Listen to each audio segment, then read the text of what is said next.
Let's go. Shippers of Fern and Stark eating good this week. We're eating real good. Episode 15 of Fern and Beyond Journeys ends. Excellent episode. Honestly, I typically don't like these stories or episodes where it splits up half the episode to a story and the other half to another story. But with how well this was paced out, it felt like an extremely long episode instead. It felt like a 2-episode length episode. I just really loved it. But no, let's get into it. Obviously, the first half of this episode being around Sein. And I like the beginning segment, they have to make the joke. We all knew when he was talking about we're missing something in the party. We know that he was talking about an older woman. But it just turned into Fern like, yeah, I guess we're missing a thief because Frieren likes to get trapped in mimics all the time. They're always a bountiful treasure of unknowns. I love it. But yes, they run into a village that everybody's cursed. And I like this whole segment because this is kind of both calling back to a previous episode that I talked about, but also expanding on the magic of the goddess, which I think is very interesting. If you guys remember back previously, when they first met Sein, there was this one snake that bit Stark, and Frieren used a spell to sort of try to figure out what was ailing him. And I believe she mentioned at that time that it was essentially a spell that is perfected and understanding by the priest. Like, they're the ones that study this. She knows the spell, but she doesn't know what it's doing. She can't discern what it's saying. It can, like, emit different lights, and depending on the light itself is the kind of affliction that is the person's facing. And she doesn't know what it means. She doesn't know what to do with it. So they have to go to the other town. Sein comes in and just immediately cures it because he knows, he understands it. And they're getting more into it with this episode in the idea that, yes, this town is cursed. Frieren doesn't know how to, she can't resist curses and she can't stop curses, but at least she knows that there is a threat of something attacking her. That's how she knows. But yes, over here, Sein obviously knows the curse and he's trying to figure it out. And so they have this little brief moment where you have essentially Stark asking Frieren about curses and additionally getting into the details of the magic of the goddess, which again, I like. They're kind of distinguishing the two of them. Over here, Frieren's talking about, yes, it's magics. Magic of mankind. We built it. We know how it functions and everything like that. Then, yes, we have the demons. They make their own magics, which, yes, most of the time we're having to figure out how they work. We're trying to figure out the principles of it, just like they talked about in the previous episode with Flight. They're trying to figure out how it works so they can use it in different ways. It's the same thing, apparently, with the magic of the goddess. These are spells that were passed down to certain individuals, and those that know those scriptures can actually use the spells. But additionally, she mentions the idea that it also has to do with those that are born with sort of a blessing of the goddess. And that kind of makes more sense in the idea of somebody like Sein, who's incredibly powerful with those spells, but anybody else, they can't figure it out. So it is kind of interesting in that regard. It's kind of separating essentially the demons and their power, the goddess of magic and their power, and then just humanity's power itself. And yes, they can figure them out, they can use them, it's just they don't understand the principles of them, which, yeah, like Fern says, is boring. I can't figure it out. I don't know how it functions. It's boring to me. She doesn't want to get involved with it. But really, really cool. Like I said, I like the fact that it's technically a callback to the previous episodes in showing that, yes, Frieren before used a spell that was apparently based on it, but she didn't understand what it was saying. Just like Flight. They know how to use it, they just don't know how it works, so they can't really really dig into it. So it's really fascinating stuff. I love these little insights into the magics and how they kind of separate with each person. But yeah, they did a little bit of a flagging there as they come out there, and Stark's like, so you mean that this entire town is inflicted with this curse, so we're gonna get cursed? And sure enough, Clonk falls asleep. I always feel bad for Stark. They had like several parts in this episode that I feel super bad for Stark. They have to kind of just, as usual, drag him around, but with their floating magic. Then eventually Fern goes down, and then Frieren goes down. And that all leaves Sein to have to deal with the situation, which, again, like I said, I really like that aspect, even though it kind of pointed out that, yes, don't fight it alone. Wake me up when you fight it so that I can help you. But no, Sein decides that he wants to try to do it himself. I mean, he has apparently battle magic, and so this is kind of a cool little insight into at least Sein, or maybe priests themselves. They're not weaklings. They're just not going around just doing blessings and healing people. They have skills they can use on their own in order to fight back. Just like the three lances of the goddess, I think you call them, is like this ability that he has for offensive attacks, which unfortunately gets reflected for him. But I like this. It was an incredible action scene. It kind of reminds me a lot of the fight with Stark against the dragon. Not to that grand scale, but like just the movement itself. I love showing how it has Sein kind of running around the creature and the camera's kind of panning around just so perfectly. Like, this entire episode has so many moments of animation that were just so perfectly portrayed. It gives that sense of scale, impact, everything is just so beautifully laid out. But yes, at some point, Sein realizes that his spells are being reflected, and he's like, okay, I can wake up Frieren, but my problem is I don't know what she's gonna do. This is a hero from the hero's party. She's probably so powerful that it's going to reflect and destroy everything. It's going to destroy the village and everything. So he has fears of trusting her. I like that. There is this kind of sense that when you're in battle with your allies, you have this sense of knowing what each other are thinking. So you don't necessarily have to explain everything to each other. You just know that person's going to be there. So if something comes to hit you and you're casting a spell, you're going to trust that the frontliner is going to step in front of you and defend you so you can get that off. He doesn't know that with Frieren. He doesn't know if he can trust Frieren. But it all, of course, culminates into him recalling Heiter talk about Frieren. When he was a young kid, at some point, Heiter explained to him, yes, I don't think that you need to have, like, this understanding with your party members. You don't need to fully trust them. I never knew what Frieren thinking. He's like, I don't know what she's thinking. I don't know if I could trust her. He's like, I don't know what she's thinking. She just said that she'd defeat the Demon King, and I chose to believe her. That was all it took. I trusted her words. And that's what essentially Sein has to do. She said, wake me, I'll defeat him. Don't fight him alone. So he ends up waking her. I like how it kind of leaves a little vague here in the idea that, like, he uses the spell, it wakes up Frieren, it's going to last for 5 seconds. She immediately gets up and she's like, got it.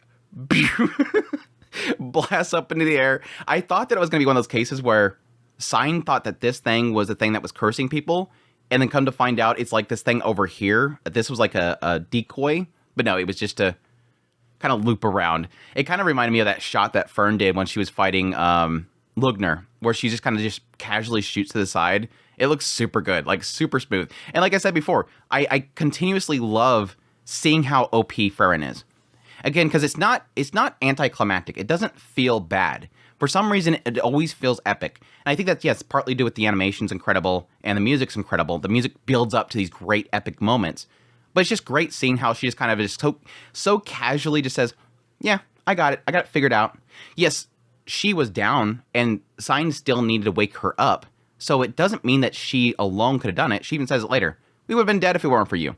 Thank you. But it still just shows, despite the fact that she can be inflicted by this curse, she got it handled. Like, she got it handled. She knows what she's doing. Because even later on, she's like, yeah, I knew that it could reflect. I figured it out really quickly. But it was kind of nice because that is that reverse effect there that of Sein himself realizing, okay, if I wake her up and she blasts this thing, if I can't tell her fast enough, this can end us all. But it's still an aspect of trusting that what she said earlier is true. Frieren is somebody that is not just words. She's not going to say something that is false. Trust in her words. She said, don't face it alone, wake me up, I'll kill it. And she did. It's trust that she knew that that thing could reflect it, that she would analyze it fast enough and figure out that she can't just blast straight at it. She's got to go around in order to take it down. I really like it. And I think that's kind of one of those elements of kind of showing Sein that he can trust Frieren, but at the same time that Frieren does respect Sein for basically fulfilling his role in the party. Really good little segment. I really like it. Sein stepping up to the plate, showing that he's not a coward too. I don't know, there was a side of me that almost believed that Sein was going to be a character that was going to be a coward. One of the types that has a lot of trouble with stepping out there.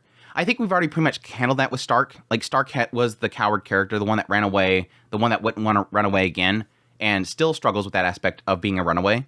But I think Sein, for some reason, I thought he was going to be sort of the trickster, the guy that, like, he puts on a good show, but when the things get rough, he's gonna look after himself. I guess that's the point. He's not a coward. He's a selfish. I for some reason thought that he was going to be a selfish character, but he's not. Definitely really good to see him just step out there, face something like that, and not back down. And yes, he gets head pats out of it at the end.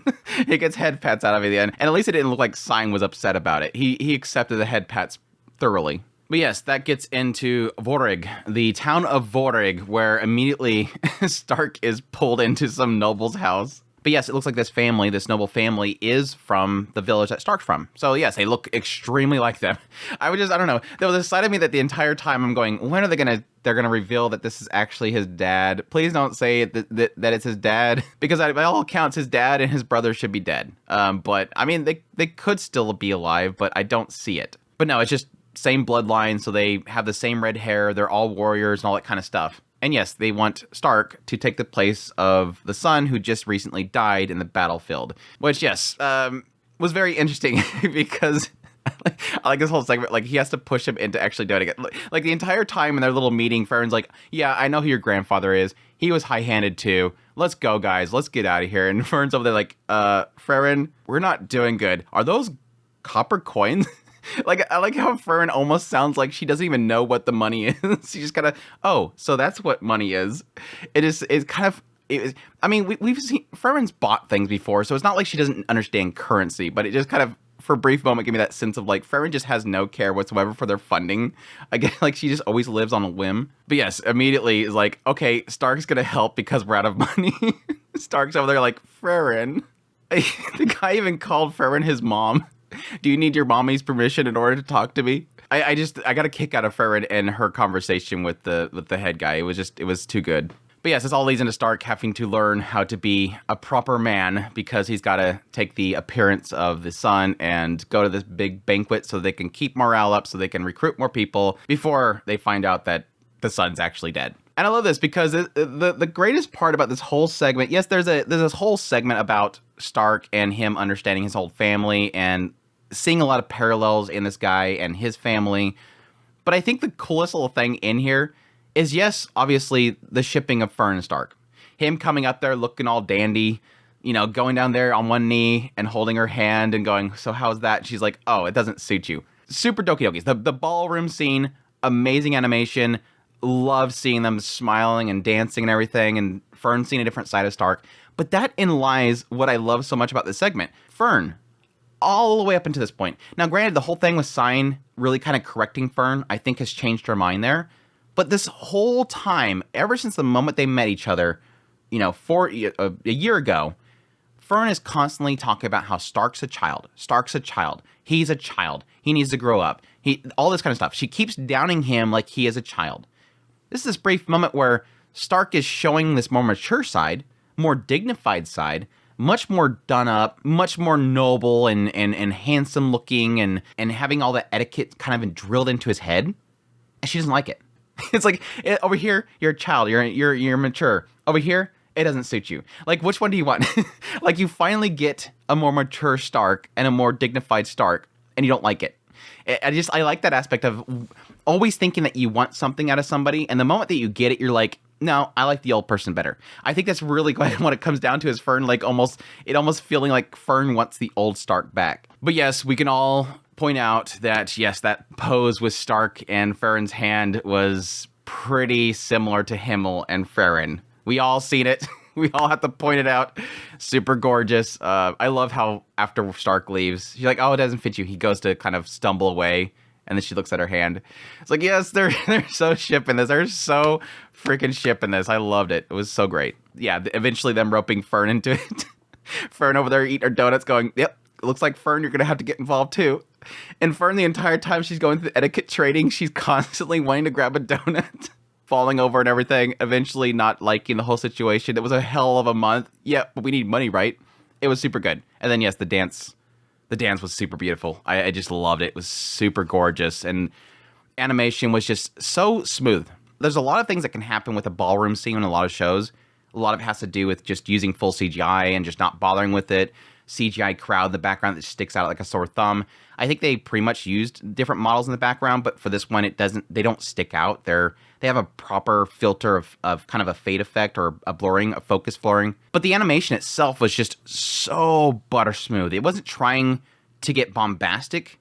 There was a couple bombastic shots, but it was just focusing on making it nice and smooth, butter smooth, and just allowing me to not have to focus on anything like CGI or anything like that being used. And because they don't use CGI on Stark and Fern, I'm able to look at their faces. I'm not distracted by anything else. I'm able to focus on their expressions. Fern's kind of just looking away, almost in embarrassment. Stark is looking around all dignified, looks down at her at some point, but she still won't look at him. At some point later in the dance itself, you see the two of them start to get into it. Fern looks like she's having fun. Stark's looking like he's having fun. It just kind of shows that progress from that embarrassment all the way to the point where they just start to enjoy their time together. It's just...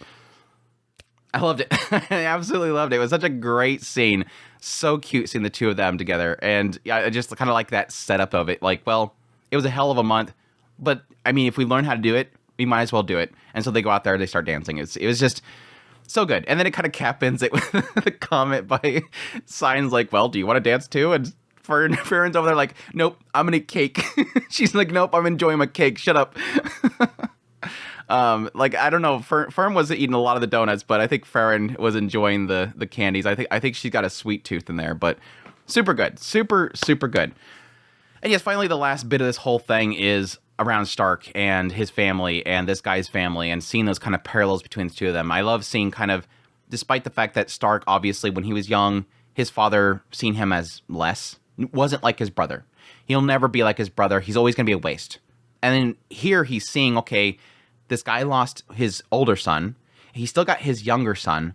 And his younger son's trying really hard. He's going to be the heir, but he's not as talented. And that hits Stark immediately. Like, ah, crap, it's just like me. That boy is me right there. He doesn't like this boy. But no, different here. This father realizes he's not as talented, but he works hard. And he's eventually going to be stronger than me. That's the difference. Stark's father didn't see it, or at least didn't express it. He could have thought it, but he always seen him.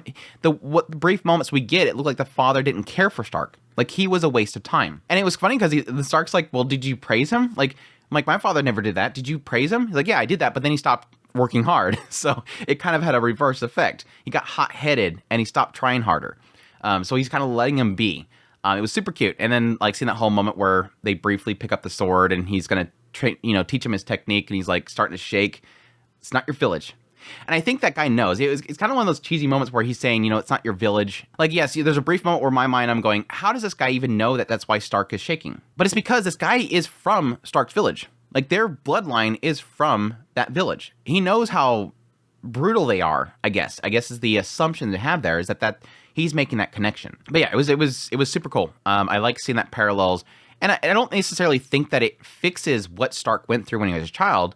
I think it just helps him kind of focus on the better things. It focus on the idea of misunderstanding and seeing how this guy coped with the situation and the bloodline of warriors and all that kind of stuff. And eventually, yes, in later parts of it, realizing what's important, which is his master, Eisen, which I thought was a really cool little tie-in as well. The idea that this guy is going, okay, Stark, you could stay here, but I'm not your son. Yeah, that's true. That's true. But I mean, you don't have a family to go to. He knows the village is gone. You can stay here. You can be a part of this family. And then he goes, that makes it more important for me to not stay here. You said something mean to your son before you parted ways, and you regret it. I said something mean to Eisen, and I want to go back to him and tell him my stories. It was so good. It was so good. Having somebody to return to. Having that person that you want to go back to. I really did at this point. I hope that Eisen doesn't die. My prediction has been the idea that they get eventually to this heaven place, and Eisen's going to be there waiting as a ghost.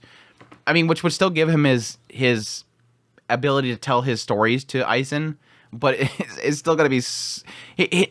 Still, Eisen, other than Frieren, is the only party member left, and so I can assume that he's probably not going to last long either. It was kind of interesting, this little brief moment where they were standing in front of the portrait of the sun, and Stark says something effective. Why are you doing this? It kind of feels cold, and the idea that it's only been a couple months, and you're seemingly not showing emotion, that you're bringing me into here as your replacement son, all this kind of stuff. And I was kind of surprised that he never really kind of mentioned what exactly that promise that his son wanted him to do. He said that he's fulfilling his promise to his son, and that could be in the idea of trying to keep morale up, and so that they can recruit more people back into the... Because obviously back over here, when he died, he realized that we lost a lot of people. He could have told his father, hey, look, try to put somebody in my place, hide the fact that I died so that we can bring more people in, because it might hurt morale. But there could have been an aspect to that whole situation of, yes, the father not wanting to admit that he is trying to find a replacement. He's trying to fill in this gap that he has in his heart. It just felt weird because as he's walking away, he's like, yeah, I'm not enjoying this. And he didn't look upset. Everything kind of pointed to the idea that he was wanting Stark to replace his son. Fully knowing that it wasn't a replacement. Stark even saying that I'm not a replacement to your son. But pretty much having that there almost like a thing in the back of his mind that he doesn't really want to admit. He admits Stark is strong. He would love to have Stark in his family and to protect his people. He sees Stark as a huge asset, and yes, something that is kind of filling that gap. He says even at some point, like, yeah, we had a double for him. They had already planned for this idea of hiding the fact that he's dead. So it's not like Stark created that. Stark being there created that. They were going to do that. But Stark looks so much more like his son than even this double. So it makes sense that he would want Stark to take that placement. Just that it wouldn't work, especially for both sides. I mean, yes, there's kind of a hint of the idea of me being here is a bad idea because you're trying to replace your son, and you don't need to do that. You need to mourn. But additionally, the idea that Stark doesn't want to stay there because he has his own promise to fulfill. He has his own regrets with his master that he wants to return to. Anyways, excellent episode. Really enjoyed it. Really nice little wrap up of it, showing all them waiting for Frieren to make a decision on the grimoire that she's going to choose. And then she eventually looks over to everybody and sees kind of she had like a smile on her face when she looked to Fern and Stark and Sein. It almost, it's kind of vague in what it's kind of representing there, but I kind of feel it this element of her seeing a party. Her seeing essentially her hero's party again. Seeing Eisen, Heiter, and Himmel. How close the three of them were. She's now seeing that Fern, Stark, and Sein are very close as well. That's what I got from that scene. That's what I got from her expression. This idea of seeing a good party. Because before this, you had, yes, they just brought in Sein. Weren't really sure how he was going to fit in. Fern was constantly, bickering with Stark all the time. They looked like they were more grown up. They looked like they were really bonding, and I think that's what Frieren's seen. But yeah, that's my thoughts on this episode. We did get an announcement for the schedule for Frieren going forward. They mentioned the idea that we, of course, have next week's coming up. Episode 16 is going to be next Friday. The unfortunate thing is that, yes, typical for the end of the year, Japan, with anime at least, they're broadcasting, they typically take a week off. That looks like it's going to be the 29th. So the 29th, there will not be an episode of Frieren, unfortunately, but they will return on the 5th of January. So just giving that heads up to everybody so they're expecting it. But anyways, again, that's my thoughts on episode 15 of Frieren Beyond Journey's End. Really looking forward to the next episode. It looks like it's going to be about somebody that's long-lived that knows Frieren based on the very brief preview screen, but we'll see. But I hope you guys enjoy this video as always. If you did, make sure that like button down below, comment, let me know what's thought of the episode. Additionally, if you're new to the channel, make sure that subscribe button to get my content. I do news, reviews, first impressions, top list. If it's anime, it's pretty much here. Additionally, if you want to support the channel more, I have a Patreon link, tips link, super thanks, membership button down below. Greatly appreciate everybody that does, and y'all take care.